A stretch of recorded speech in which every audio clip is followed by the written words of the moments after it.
नहीं, आइए आज हम लोग समझते हैं ऑर्गेनिक केमिस्ट्री। यानी कि इसका जो ऑर्गेनिक केमिस्ट्री का यह जो क्लास है, यह बेसिक क्लास है। यानी कि ऑर्गेनिक केमिस्ट्री पर जो हम चर्चा करेंगे, यानी कि वह सिर्फ और सिर्फ उसके बेस पर। और इसके अगले वीडियो में हम समझेंगे कि हेलो एल्केन और हेलो एरीन के बारे में। अब आइए देखते हैं, इसका बेसिक क्लास है यानी कि कार्बनिक रसायन। यह कार्बनिक रसायन जो होता है, यानी कि कार्बन और रसायन से मिलकर के बना होता है। और कार्बनिक रसायन यानी कि और ऑर्गेनिक कंपाउंड, यानी कि कार्बन जो होता है वह 5 चीजों से जुड़ता है। यानी कि X फॉर हाइड्रोजन ग्रुप, और N यानी नाइट्रोजन, O से ऑक्सीजन, P से फास्फोरस, H से हाइड्रोजन, यानी कि यह कार्बन। अब आइए समझते हैं हाइड्रोकार्बन के बारे में। हाइड्रोकार्बन जो होता है, मेनली दो चीज से मिलकर के बना होता है, हाइड्रोजन और कार्बन से। यानी कि हाइड्रो और कार्बन दोनों मिलकर के बने होते हैं। यानी कि हाइड्रो ग्रुप में एलिफेटिक आ जाता है, और कार्बन ग्रुप में एरोमेटिक। जो एलिफेटिक होता है, यह होता है खुली खुली संरचना, और जो एरोमेटिक होता है, यह बेंजीन की तरह होता है। अब आइए समझते हैं हाइड्रोकार्बन यानी कि एलिफेटिक के बारे में, फिर उसके बाद एरोमेटिक। एलिफेटिक और फिर एरोमेटिक।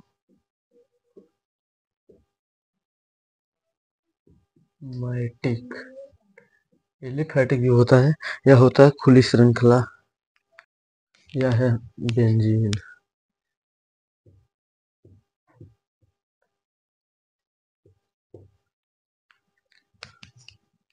अब समझते हैं, यानी कि खुली श्रृंखला सबसे पहले, यानी कि वह कैसे होता है, वह उसको कैसे बनाया जाता है। अब देखते हैं, यानी कि इसको C1 बराबर जो होगा वह होगा हमारा मेथ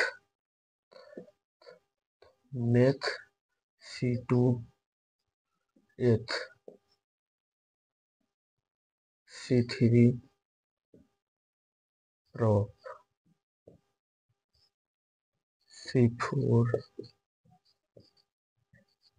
ब्यूट C5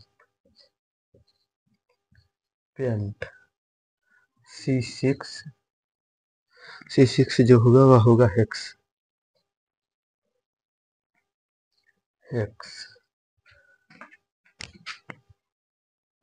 फिर C7 हेक्स हेप्ट।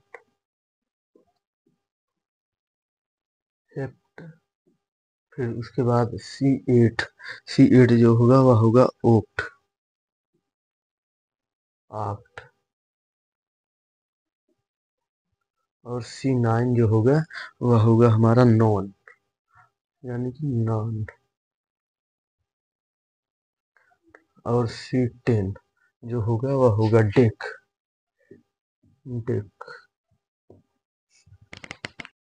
अब देखते हैं एल्केन, यानी कि इसका संरचना सूत्र, यानी कि यह कैसे बनेगा। तो फिर सबसे पहले होगा एल्केन।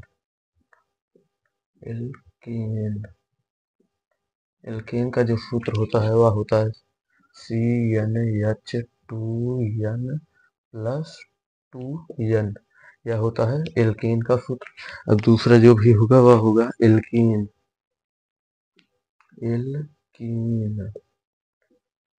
इसका जो सूत्र होगा वह CnH2n। अब एक होता है एल्काइन। एल्काइन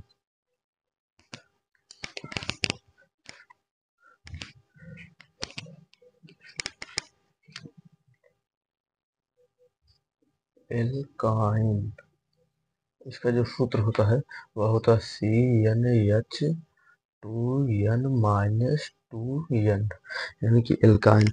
और एक तो होता है एल्किल, यानी कि एल्किल ग्रुप जो होता है उसमें एक हाइड्रोजन ग्रुप जाकर के जुड़ता है, यानी कि एल्किल।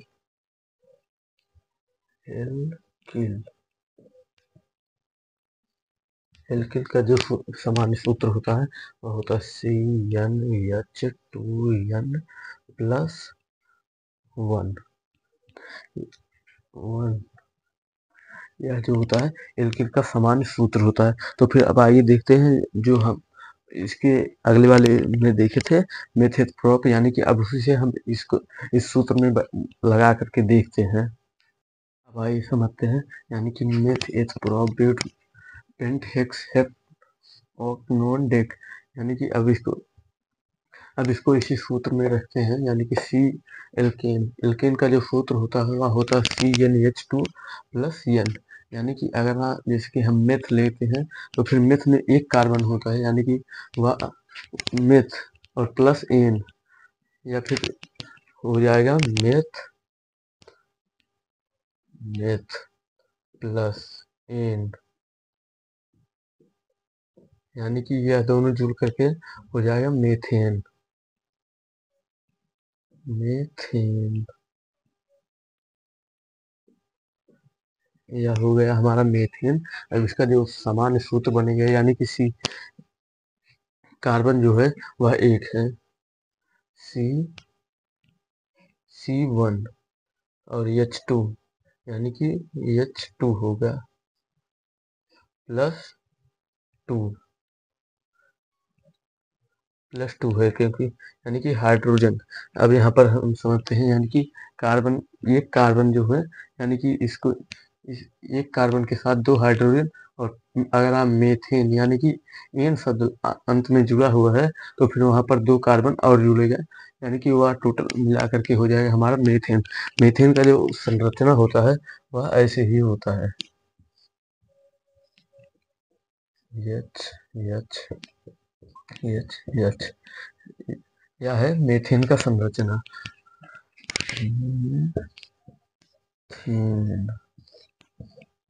यह है हमारा मेथेन का संरचना।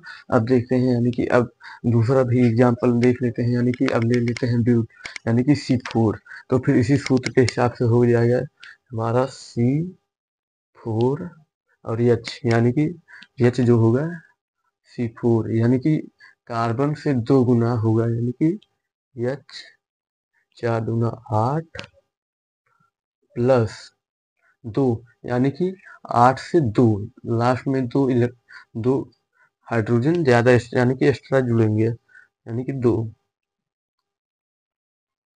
2n, यानी कि 2H, कि यह हमारा हो जाएगा C4H10, यानी कि दो हाइड्रोजन और जुड़ रहा है, यहाँ पर दो हाइड्रोजन जुड़ेगा तो फिर यह हमारा बन जाएगा इस तरह की संरचना, 1 2 3 4 कार्बन, और यानी कि 10 हाइड्रोजन। देख भी लेते हैं 10 हाइड्रोजन कहाँ कहाँ पर,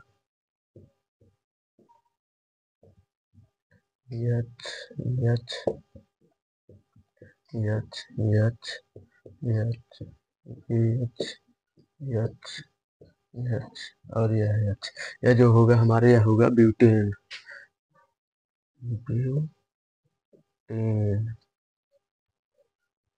यह जो है ब्यूटेन का संरचना है। इस प्रकार से यहाँ पर भी होगा, यानी कि यह C1H4, यह वाला मेथेन का, यानी कि यहाँ पर लास्ट में दो नहीं लिखना है, हम सिर्फ और सिर्फ आपको समझाने के लिए ही बताए थे। इनका जो है और भी एग्जाम्पल देख लेते हैं, यानी कि पेंट जो भी हो गया, यहाँ हमारा पेंट कितने नंबर पर है, 5 नंबर पर, यानी कि यहाँ पर हो जाएगा C5 और H, 5 दूना 10 और 10 प्लस 2, यानी कि यहाँ पर होगा हमारा 12 हाइड्रोजन, यानी कि यह जो है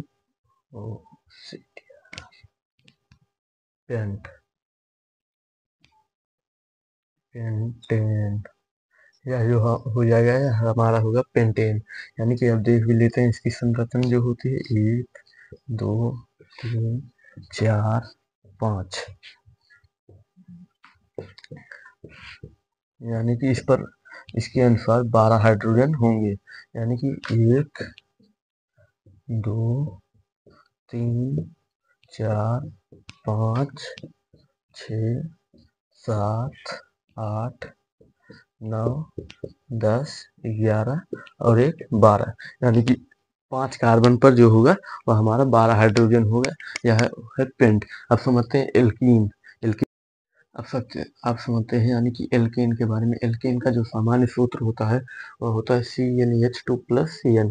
यानी कि अगर इसके एग्जाम्पल में हम भी देखा जाए तो फिर हम सबसे पहले देखते हैं यानी कि फर्स्ट कार्बन यानी कि मेथ के बारे में। अगर हम मेथ को एन के साथ जोड़ेंगे तो फिर यह हमारा हो जाएगा मेथेन, यानी कि मेथेन। यह हो जाएगा हमारा मेथेन। यानी कि कार्बन की संख्या जो होगी एक होगी, और हाइड्रोजन यानी कि एक दूना दो, यानी कि एक से दो गुना होगा हाइड्रोजन, और दो, और यह +2, यानी कि दोनों आपस में जुड़ करके 4 बना देंगे, यानी कि C1 और H4। यह हो जाएगा हमारा मेथेन। अब इसका जो सामान्य संरचना बनता है यानी कि बंध श्रृंखला, वह ठीक इस तरह से होता है। यानी कि यह हो गया मीथेन का संरचना। अब आइए समझते हैं पेंटेन का। पेंटेन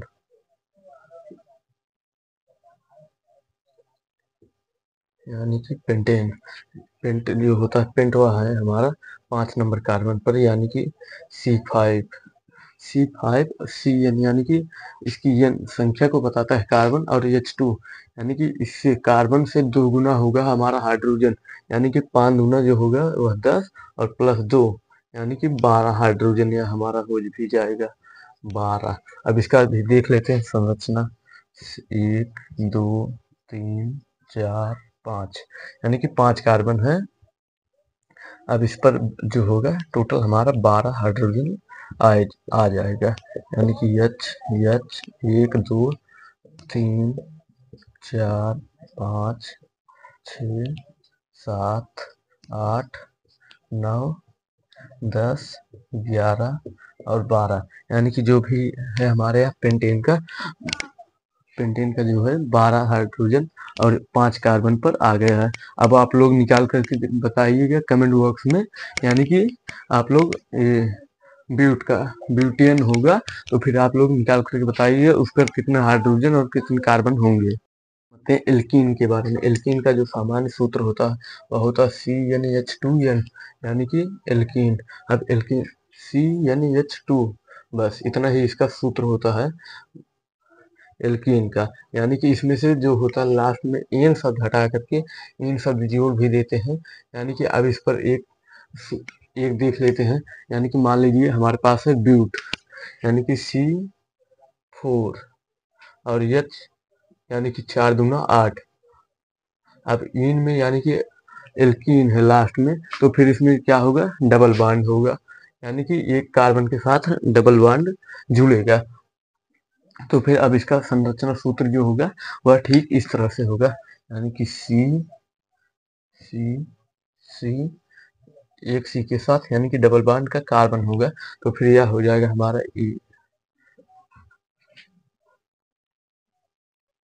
यानी कि 8 हाइड्रोजन तब इस पर आ भी जाएगा।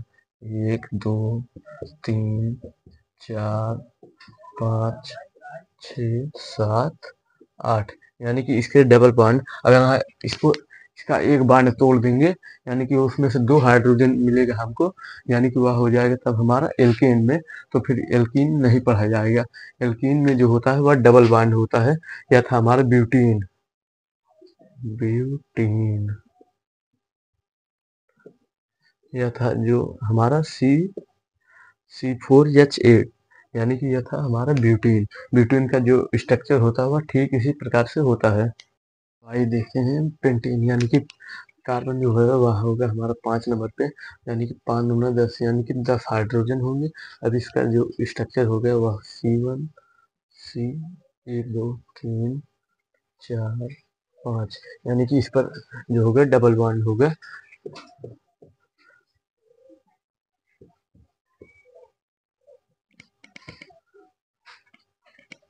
यानी कि 1 2 3 4 5 6 7 8 9 10, यानी कि इस पर पेंटीन, यानी कि इस पर 10 हाइड्रोजन आ जाएंगे। यह है पेंटेन।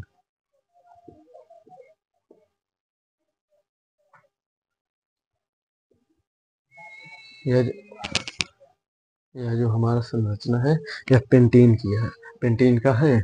तो फिर अब आइए देखते हैं, एक और बचा हुआ है यानी कि एल्काइन, यानी कि दूसरा। अब आप लोग इसमें से बताएंगे, यानी कि इन शब्द यानी कि एल्केन से इन शब्द हटा करके इन शब्द जोड़ा गया है और उसमें डबल बॉन्ड होता है।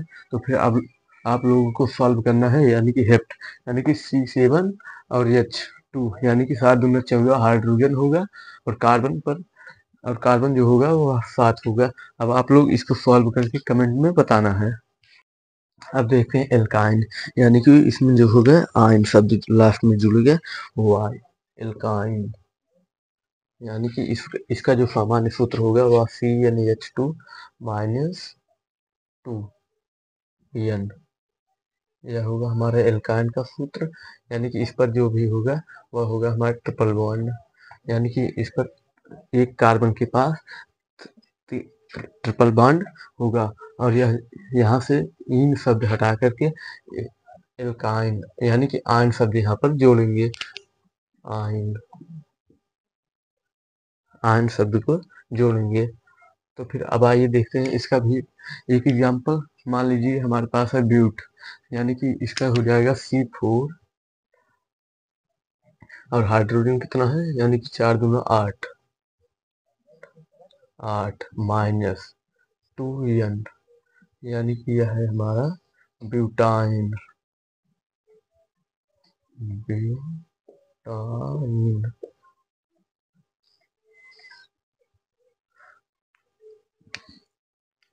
कहने का मतलब यह होगा हमारा C4H6, यानी कि यहाँ से 2 हाइड्रोजन जो होगा वह निकल जाएगा। तो फिर अब हमारा इसका जो संरचना सूत्र बनेगा वह होगा C यानी कि 4 पर एक जगह पर होगा हमारा ट्रिपल बॉन्ड, यानी कि इस पर हाइड्रोजन नहीं रहेंगे।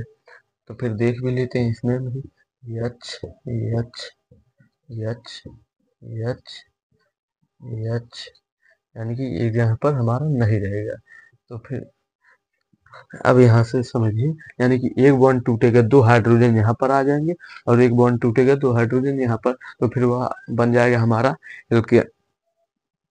एल्केन। अगर यहीं पर डबल बॉन्ड होता तो फिर वह बन जाता है एल्कीन। अगर यहाँ पर ट्रिपल बॉन्ड है तो फिर वह बन जाएगा हमारा एल्काइन, यानी कि एन शब्द यहाँ पर लास्ट में जुड़ा हुआ है, तो फिर यह हो जाएगा हमारा ब्यूटाइन।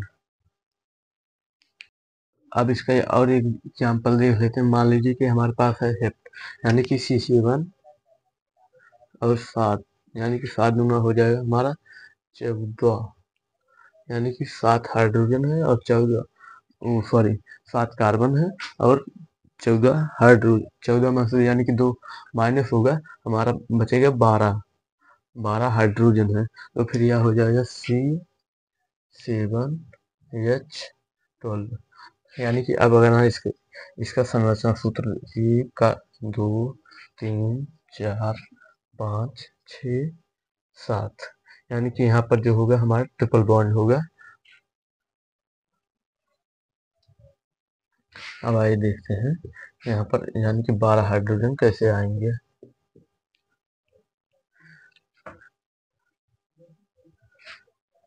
बारह हाइड्रोजन, यानी कि यहाँ पर एक H हो जाएगा, 2 3 4 5 6 7 8 9 10 11 और 12, यानी कि यह हो जाएगा हमारा हेप्टाइन। हेप्टाइन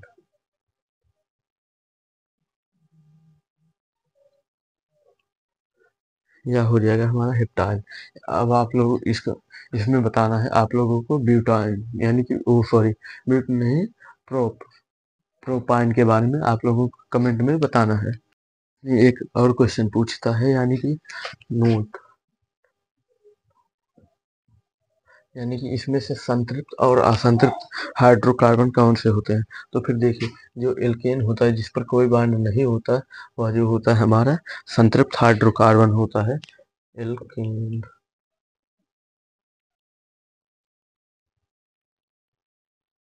एल्केन जो होता है संतृप्त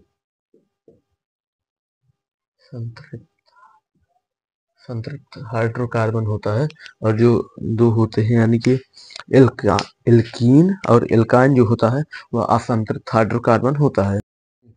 यानी कि जो एल्कीन होता है वह होता है संतृप्त हाइड्रोकार्बन, यानी कि उसमें सिंगल बॉन्ड होते हैं, और यह जो दोनों होते हैं यानी कि एल्कीन और एल्काइन जो होता है यह होता है असंतृप्त हाइड्रोकार्बन, यानी कि यह इसमें जो होते हैं डबल या फिर ट्रिपल बॉन्ड होते हैं। यानी कि आप समझते हैं कार्बन के बारे में। कार्बन जो होता है, कार्बन इसका इसका जो एटॉमिक नंबर होता है वह होता है 6, और इसका जो भार होता है वह होता है 12। यानी कि अगर इसको देखा भी जाए तो फिर के में होगा 2 इलेक्ट्रॉन, और यल में होगा 4, यानी कि 4 2 6 इलेक्ट्रॉन होते हैं कार्बन के पास। यानी कि इसका जो संकरण होगा 1s2 2s2 sp2 संकरण हो गया, यानी कि 2 2 4 2 6, यानी कि इसमें 6 इलेक्ट्रॉन होते हैं। और कार्बन की जो संयोजकता होती है, यानी कि कार्बन कितने तत्वों से बंध बना सकता है, वह उसकी परमाणु संयोजकता होती है, यानी कि 4 संयोजकता। यानी कि एक कार्बन जो होता है वह मैक्सिमम तक 4 बॉन्ड ही बना सकता है, इससे ज्यादा वह नहीं बना सकता। इसकी जो संयोजकता होती है वह 4 होती है। एक बात यानी कि यह नोट यह इम्पोर्टेंट है, यानी कि कार्बन में श्रृंखलन सबसे ज्यादा होती है, यानी कि कार्बन में श्रृंखलन गुण सबसे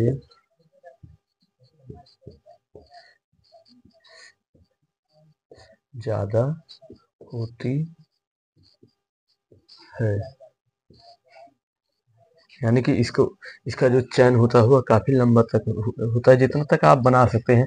यानी कि यही इसकी जो श्रृंखलन गुण होता है यही सबसे अधिक होता है।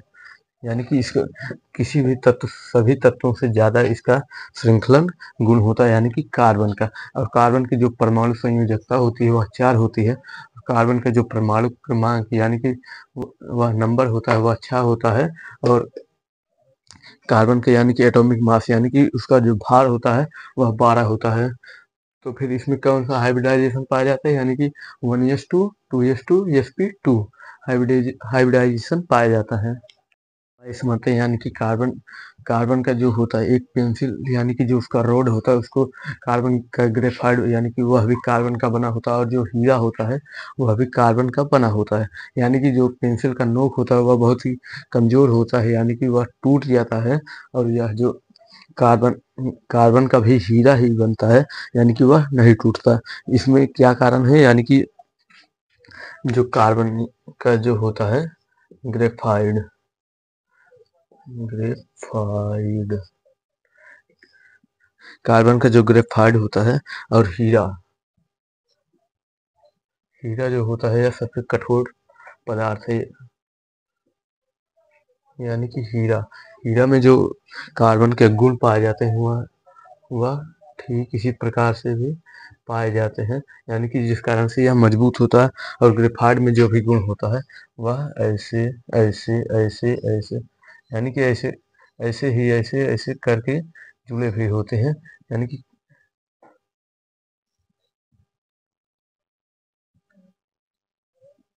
जिस कारण से और इसका एक कारण है हीरा में जो भी होता है इसमें sp2 हाइब्रिडाइजेशन पाया जाता है, और हीरा में जो होता है वह sp3 पाया जाता है, जिसके कारण से वह मजबूत रहता है। और ग्रेफाइट का यानी कि जो पेंसिल का रोड होता है वह काफी कमजोर रहता है, यानी कि वह मजबूत नहीं रहता। अब आइए देखते हैं यानी कि डिग्री ऑफ कार्बन। यानी कि जो कार्बन होता है उसका 1 डिग्री 2 डिग्री 3 डिग्री यानी कि यह सब डिग्री वगैरह क्या होती है इसके बारे में हम समझते हैं। यानी कि जो कार्बन होता है कार्बन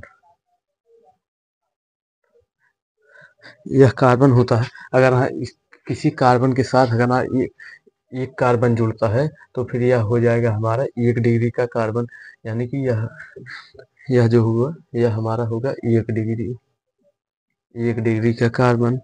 अगर यहाँ किसी भी कार्बन के साथ अगर यहाँ दो कार्बन जुड़े हुए हैं तो फिर यह हो जाएगा हमारा 2 डिग्री का कार्बन, यानी कि 2 डिग्री कार्बन। अगर यहाँ किसी कार्बन के साथ अगर यहाँ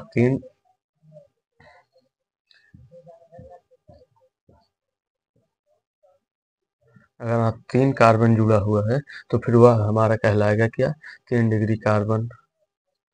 3 डिग्री का कार्बन। अगर यहाँ किसी के साथ चार कार्बन जुड़े हुए हैं, यानी कि 1 2 3 4, तो फिर यह हमारा कहलाएगा 4 डिग्री का कार्बन।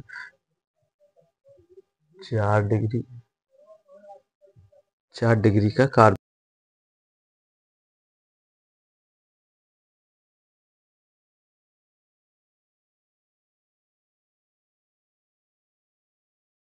तो एग्जाम्पल में देखते हैं, यानी कि हमारे पास है CH3, फिर यहीं पर हो जाएगा CH2 CH3, यानी कि यह जो हमारा यह कार्बन है यह 1 डिग्री का कार्बन है, 1 डिग्री, और यह इसके साथ दो जुड़े हुए हैं, यानी कि यह हो जाएगा हमारा 2 डिग्री का कार्बन। और अगर इसी के साथ 3 CH3, यानी कि इसके साथ कार्बन 3 ठो जुड़ जाते हैं तो फिर वह हो जाएगा हमारा 3 डिग्री का कार्बन, यानी कि यह हो जाएगा हमारा 3 डिग्री नहीं, यहाँ पर होगा एक, यानी कि यह एक कार्बन के साथ जुड़ा हुआ है, यानी कि एक कार्बन, दो कार्बन, तीन कार्बन, तो फिर यह हो जाएगा हमारा 3 डिग्री का कार्बन। अगर यहाँ इसी यह हो जाएगा 3 डिग्री का कार्बन। अगर यहाँ इसको भी ले लेते हैं, यानी कि 1 2 3 4, यानी कि यह भी हो जाएगा हमारा 4, क्या हो जाएगा हमारा 4 डिग्री का कार्बन। यानी कि सिर्फ और सिर्फ कार्बन की संख्या को ही देख करके आपको डिग्री बताना है। यानी कि यह जो अब आपसे हमें सवाल पूछते हैं, यानी कि अलग से, तो फिर अब आप बताइएगा CH3 CH2 CH3 CH4, यानी कि इसमें कितने कार्बन है उसको पूरा टोटल काउंट करके आपको बताना है। यानी कि इसमें 4 कार्बन दिख रहे हैं, यानी कि यह जो होगा हमारा यह 4 डिग्री का होगा,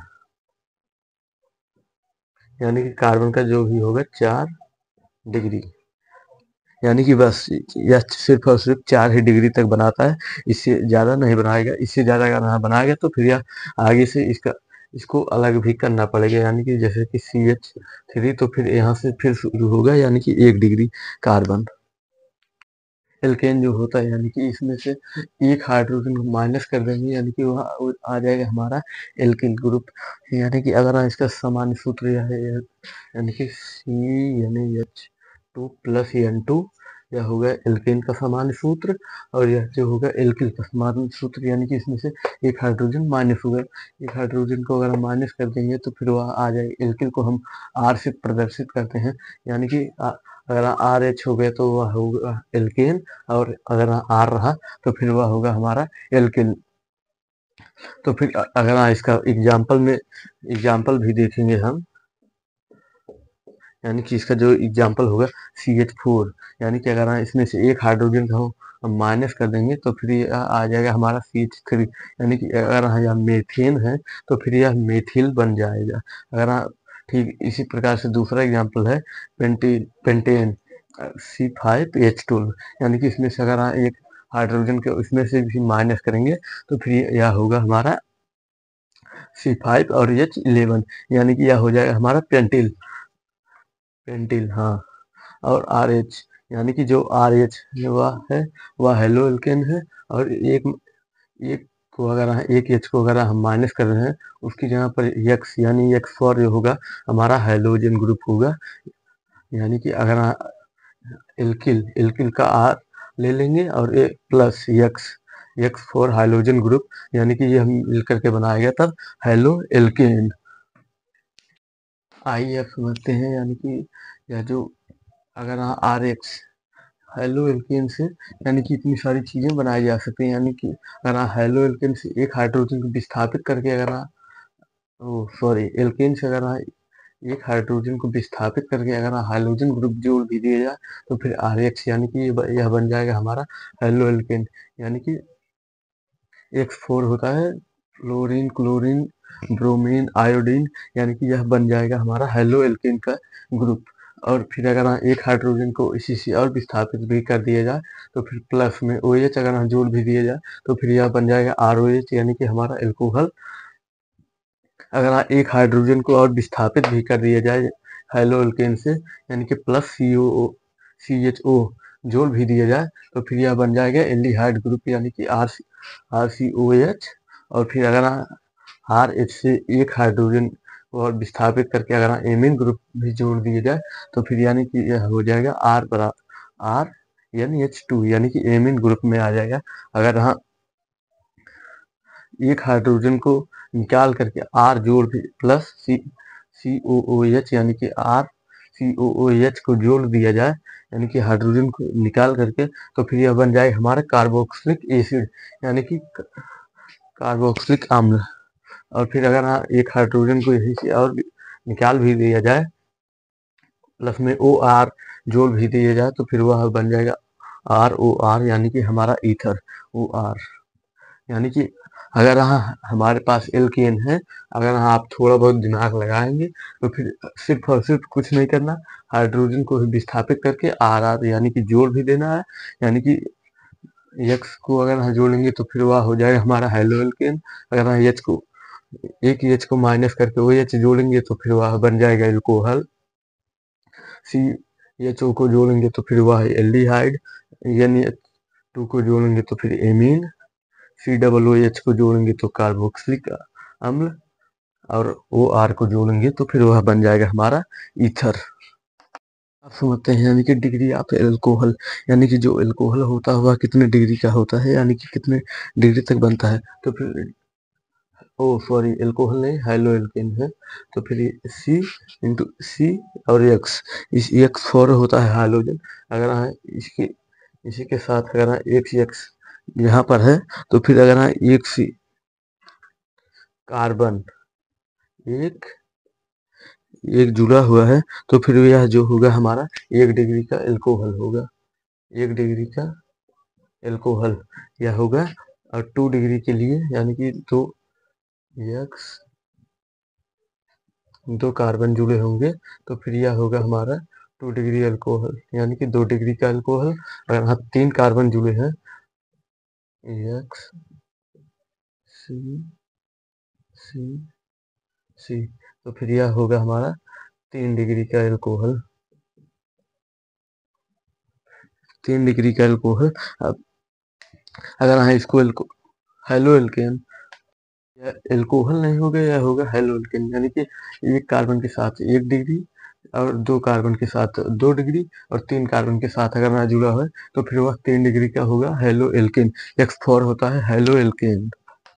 एग्जाम्पल से इसको देखते हैं, जैसे कि मान लीजिए कि हमारे पास है CH3 CH2 और Cl, यानी कि अब इसमें बताना है हमको कि यह कितने डिग्री का एल्कोहल है। तो फिर कार्बन एक है CH3 और हाइड्रोजन जो है वह 2 है CH3, यानी कि और X Cl, यानी कि यह जो है हमारा कितने इसमें कार्बन है, यानी कि एक सॉरी 2 है। तो फिर यह नहीं, एक है CH3 को ही देख करके बताना है, यानी कि यह 1 डिग्री का एल्कोहल है, 1 डिग्री का एल्कोहल है। यह जो है यह हमारा होगा 1 डिग्री का एल्कोहल, 1 डिग्री का एल्कोहल। अगर हाँ इसी को दोबारा यानी कि 2 डिग्री का अगर हम बनाना है तो फिर CH3 CH3 और H Cl, यानी कि यह जो होगा अब हमारा यह होगा 2 डिग्री का एल्कोहल। और एक होगा यानी कि अगर CH3 एक और जुड़ जाए तो फिर वह हो जाएगा हमारा 3 डिग्री का एल्कोहल CH Cl,